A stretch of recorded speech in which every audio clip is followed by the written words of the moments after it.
Morning बच्चों।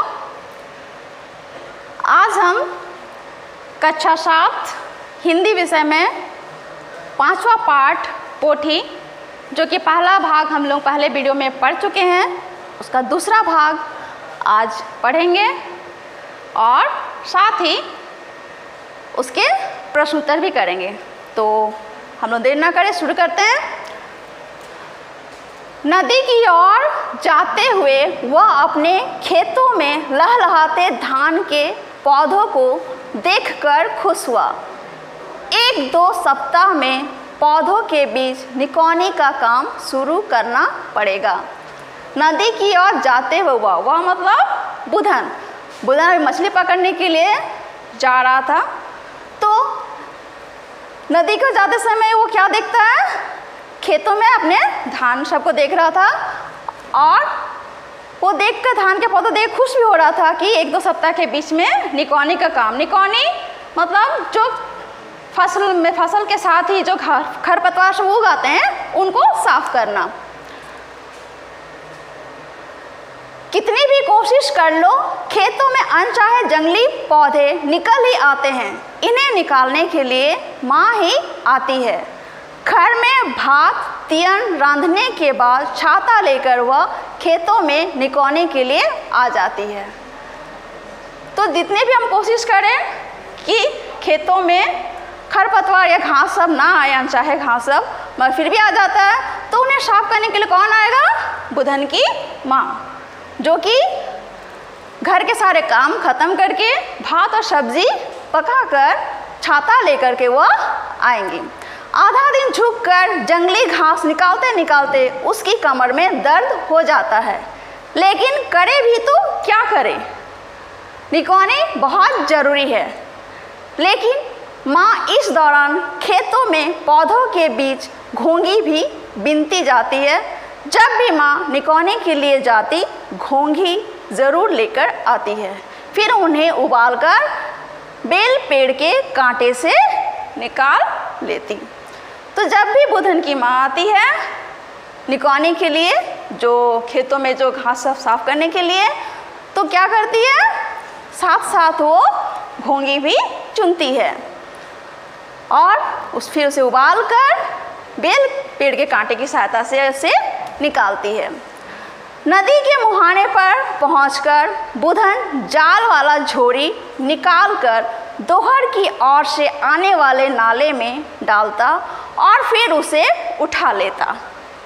हर बार 10-15 पोठी मछलियाँ झोरी में फंस जाती। तो नदी के मुहाने ठीक किनारे वहाँ पहुँच के वो क्या करता है, जो जाल वाला झोरी थैला था उसे वो डालता है और जितनी बार वो डालता है उसमें करीब 10-15 पोठी मछलियाँ फंस जाती थी और उन मछलियों को कहाँ रखता था? बांस की टोकरी में।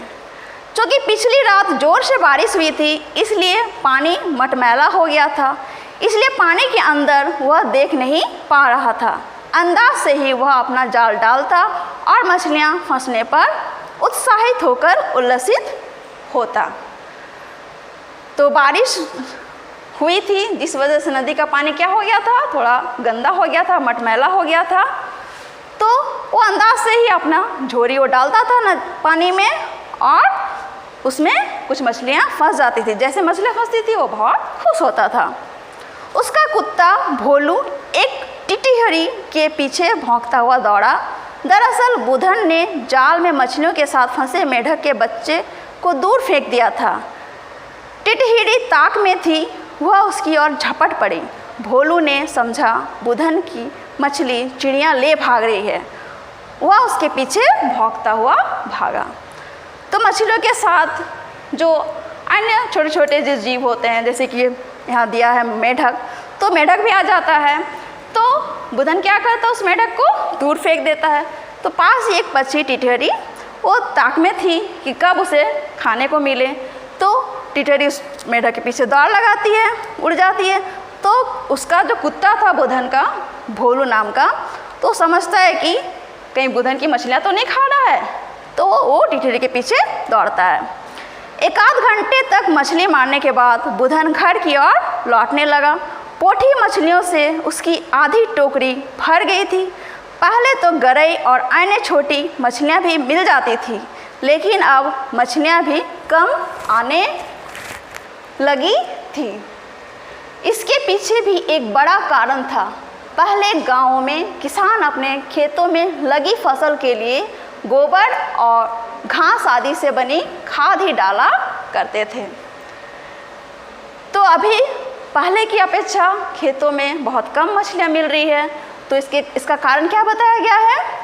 जो फसल उगाने के लिए पहले जो गोबर खाद का इस्तेमाल किया जाता था, मगर अभी उसका नहीं किया जा रहा है।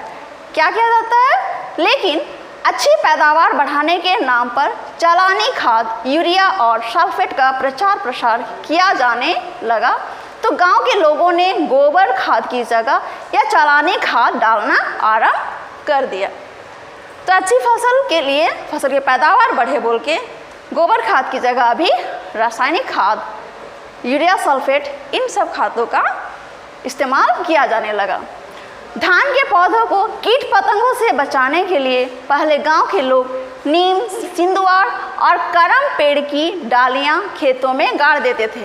लेकिन अब रासायनिक स्प्रे बाजार में मिलने लगे हैं, तो किसान इनका प्रयोग करने लगे हैं।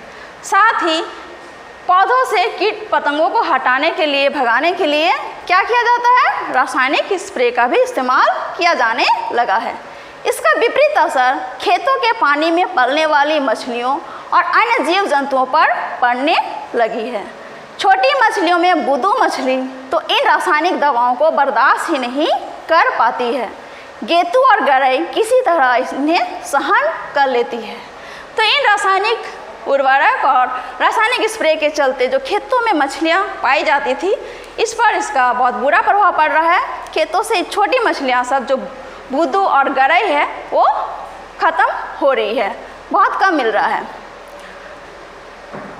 लेकिन पोठी मछली इन दवाओं के कारण अब खेतों में तो बिल्कुल ही नहीं मिलती। नालों और नदी में ही पोठी मछली दिखाई देती है। पोठी मछली के साथ ऐसा है कि इन्हें सुखाकर साल भर तीयन पकाकर भात के साथ खाया जा सकता है। तो बुदू, गरई मछली ये सब तो समाप्त हो ही रही है, पोठी पर भी असर पड़ रहा है। वो अभी सिर्फ नदी नालों में ही पाया जाता है। पर पोठी मछली की खासियत है कि इसे आप साल भर सुखाकर रख सकते हो, सब्जी पकाकर खा सकते हो। अब पहले की तरह बारिश भी नहीं होती, समय पर पानी बरसा तो बीच में सूखा पड़ जाता। अब पिछले साल की ही बात है, धान के पौधे लहलहा रहे थे, बीज भी फूट चुके थे, 2-3 सप्ताह में बीज पकने भी लगते। लेकिन अचानक आंधी, तूफान और तेज़ हवाओं ने सारी उम्मीदों पर पानी फेर दिया। खड़ी फसल पानी और तेज़ बहाव के दबाव में ज़मीन से सट गई, पूरी फसल बर्बाद हो गई थी। आंखों में आंसू आ गए थे सभी किसानों की।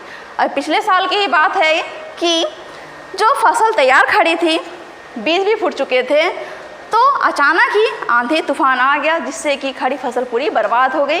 किसान बहुत मायूस हो गए, दुखी हो गए। अरे बुधन, क्या सोच रहे हो? अचानक सोमा काका की आवाज़ ने बुधन को वर्तमान में ला खड़ा कर दिया। तभी अचानक सोमा काका ने बुधन को आवाज़ दी। अब बुधन कहता है, जोहार काका। कुछ नहीं काका, यही खेती बाड़ी के भविष्य के बारे में सोच रहा था। अब पहले जैसा कुछ भी नहीं हो रहा है, बुधन ने थोड़ा झेंपते हुए जवाब दिया। तो बोला, अपने काका को जोहार किया और बोला, अभी खेती बाड़ी के भविष्य में ही सोच रहा था, क्योंकि अभी पहले ऐसा कुछ लाभ नहीं होता। हाँ बेटा, अब पहले की तरह कुछ भी नहीं रहा। सोमा काका ने हामी भरते हुए कहा, सब कुछ बदल रहा है बेटा। खेत खलिहान से लेकर गांव घर सब जगह बदलाव आ रहा है। तो उसे काका भी उसके बात पर सहमत है कि पहले से अभी कुछ नहीं रहा है, खेत खलिहान में भी बदलाव हो रहा है और गांव घर में भी बदलाव आ रहा है। हमने तो इसी खेती बाड़ी की बदौलत जिंदगी काट ली, लेकिन अब ऐसा नहीं लगता है। जितनी मेहनत करो उसका आधा भी इन खेतों से नहीं निकल पाता है। लाचार और विवशता थी सोमा काका की आवाज़ में। तो वो अपने समय का बता रहे हैं कि ना, पहले क्या था, इसी खेती बाड़ी की बदौलत उनका जीवन कट जाता था, मगर अभी के समय ऐसी बात नहीं है। उनकी आवाज़ में विवशता, दुख भी था। हाँ काका, आपने तो दुनिया देखी है, हम तो जब से बड़े हुए हैं यही देख रहे हैं कि खेती बाड़ी में अब कोई खास फायदा नहीं रहा, इसलिए तो मंगल दादा गांव छोड़कर शहर में काम करने चले गए, बुधन ने कहा।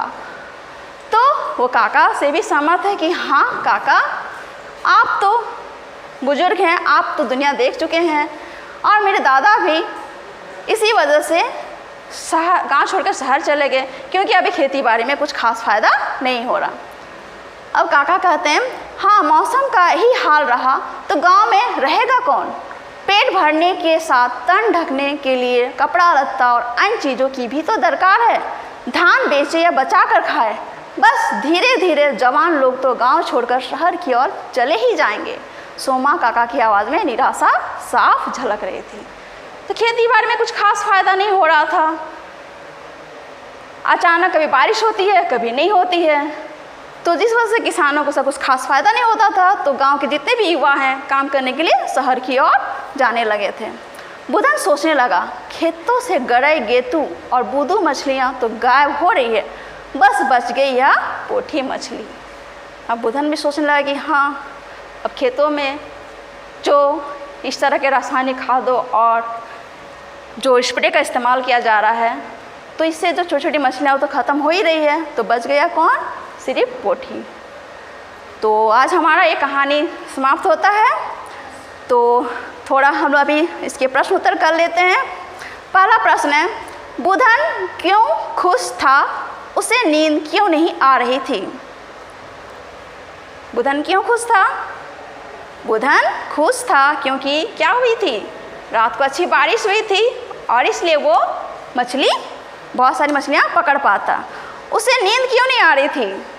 उसे इसलिए नींद नहीं आ रही थी क्योंकि उसे सुबह जल्दी उठ करके मछली पकड़ने जाना था।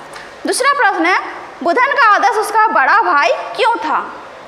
बुधन का आदर्श उसका बड़ा भाई इसलिए था क्योंकि उसके पिता की मृत्यु के बाद उसी ने ही उसको संभाला था। जितने भी जो है खेती बाड़ी का काम, पशुओं की देखभाल, मछली मारना, शिकार करना, सब वो अपने बड़े भाई से ही सीखा था। अब लोग खेती बाड़ी क्यों नहीं करना चाहते? लिखिए। अब लोग खेती बाड़ी नहीं करना चाहते हैं क्योंकि जिस तरह से अभी जलवायु परिवर्तन होता है, समय पर बारिश नहीं होती है, कभी तो अचानक ही बहुत ज़्यादा बारिश होती है, तो इस वजह से क्या होता है कि खड़ी फसल भी सूख जाती है, कभी पानी से बह जाती है। तो किसान इससे बहुत निराश हो जाते हैं, उन्हें कुछ इसका लाभ नहीं मिल पाता, तो लोग अभी खेती बाड़ी करना नहीं चाहते। अब चौथे प्रश्न पर आते हैं, खेतों से छोटी मछलियाँ क्यों गायब हो रही है? उन्हें किस प्रकार बचाया जा सकता है? तो खेतों से छोटी मछलियाँ गायब होने के कारण है खेतों में जो अभी अंधाधुंध तरीके से रासायनिक उर्वरक और रासायनिक स्प्रे का इस्तेमाल किया जा रहा है, इस वजह से ये मछलियाँ गायब हो रही हैं। उन्हें हम पुराने जो पारंपरिक गोबर खाद आदि का इस्तेमाल करके ही उन्हें बचा सकते हैं, खेतों में फिर से हम उनको। तो उम्मीद है आप लोगों को आज की कहानी अच्छी लगी, और ये हमारे लिए गंभीर विषय भी है कि किस तरह से गांव से जो पलायन हो रहे हैं युवा, उसको कैसे रोका जाए, इस पर हमें विचार करना है। धन्यवाद।